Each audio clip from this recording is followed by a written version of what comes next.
Hello. मैं हूँ असाफ मलिक। आज आपके सामने फिर जावास्क्रिप्ट के दूसरे ट्यूटोरियल के साथ में।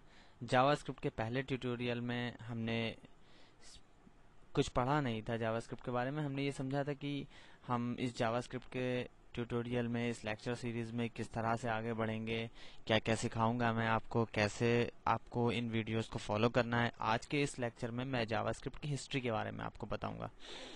मैं बताऊंगा आपको कि जावास्क्रिप्ट कब बनी, जावास्क्रिप्ट कहाँ पे बनी, जावास्क्रिप्ट कैसी लैंग्वेज है। ये कुछ थोड़ा सा डिस्कशन हम लोग इस लेक्चर में करेंगे।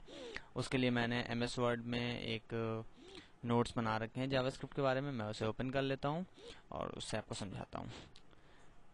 ये एक एमएस वर्ड की फाइल है जिसमें मैंने ये पैराग्राफ लिख रखा हुआ है जावास्क्रिप्ट की हिस्ट्री से रिलेटेड।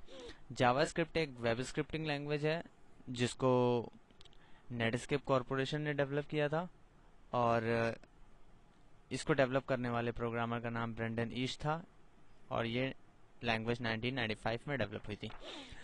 जावास्क्रिप्ट जब डेवलप हुई थी तो इसका प्राइमरी नाम, यानी कि डेवलपमेंट के टाइम पे इसका नाम लाइव स्क्रिप्ट था, और बाद में कुछ समय बाद लेट 1995 में, जब 1995 का ईयर फिनिश होने वाला था, at the end of the year, live script से बदल के इसका नाम जावास्क्रिप्ट रख दिया गया, क्योंकि इसके डेवलपर्स इसको पॉपुलर बनाना चाहते थे, और उस समय मार्केट में जावा लैंग्वेज आ चुकी थी। जावा लैंग्वेज को आए हुए 4 साल हो चुके थे लगभग।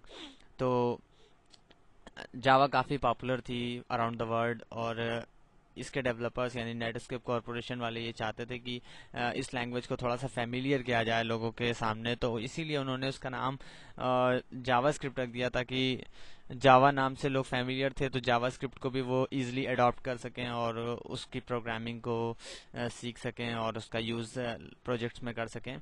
तो due to marketing purposes only इन्होंने इसका नाम जावास्क्रिप्ट रख दिया था। वैसे इसका जावा लैंग्वेज से कोई रिलेशन नहीं है, सिर्फ सिंटैक्स मैच करता है जावा लैंग्वेज से। इसका सिंटैक्स मैचिंग का मतलब ये है कि जैसे जावा में फॉर लूप है तो जावास्क्रिप्ट में भी फॉर लूप है, जावा में वेरिएबल डिक्लेरेशन का सिंटैक्स है तो जावास्क्रिप्ट में भी वेरिएबल डिक्लेरेशन का सिंटैक्स है, जावा में कंडीशनल स्टेटमेंट्स हैं, फॉर लूप है, इफ एल्स स्टेटमेंट्स हैं, और वाइल लूप है, डू वाइल लूप है। तो इसी तरह जावास्क्रिप्ट में भी सेम कुछ ऐसा ही है, और ये लगभग सारी लैंग्वेजेस के साथ में होता है। हर लैंग्वेजेस में कंडीशनल स्टेटमेंट्स में, ऑपरेटर्स में, वेरिएबल डिक्लेरेशंस के रूल्स में, ये सब ज़्यादातर सिमिलर ही होते हैं सब।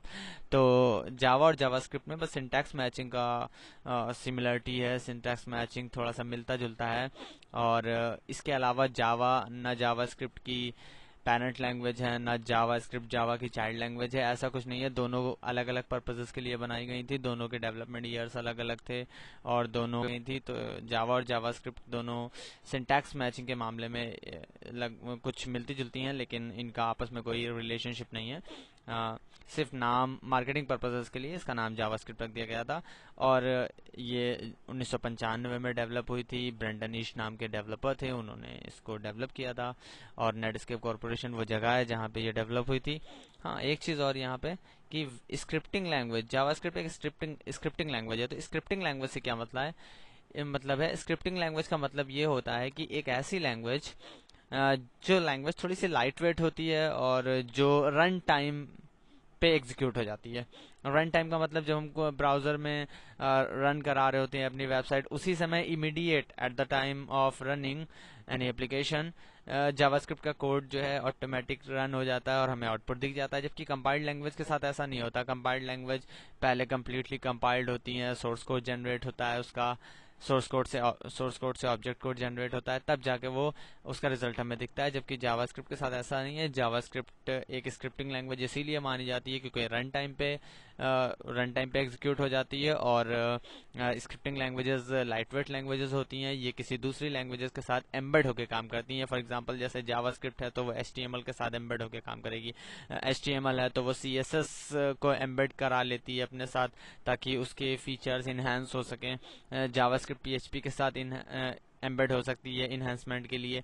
तो ये सारी लैंग्वेजेस स्क्रिप्टिंग लैंग्वेजेस इसीलिए बोली जाती हैं क्योंकि ये एक दूसरे के साथ एम्बेड हो जाती हैं, एक दूसरे के साथ कंबाइन हो जाती हैं किसी भी एडवांस्ड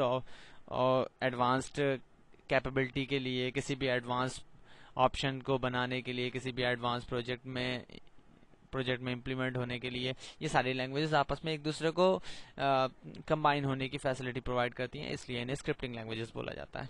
ओके, थैंक यू, आज के लिए इतना ही। Okay, bye bye and take care, मिलते हैं नेक्स्ट ट्यूटोरियल में।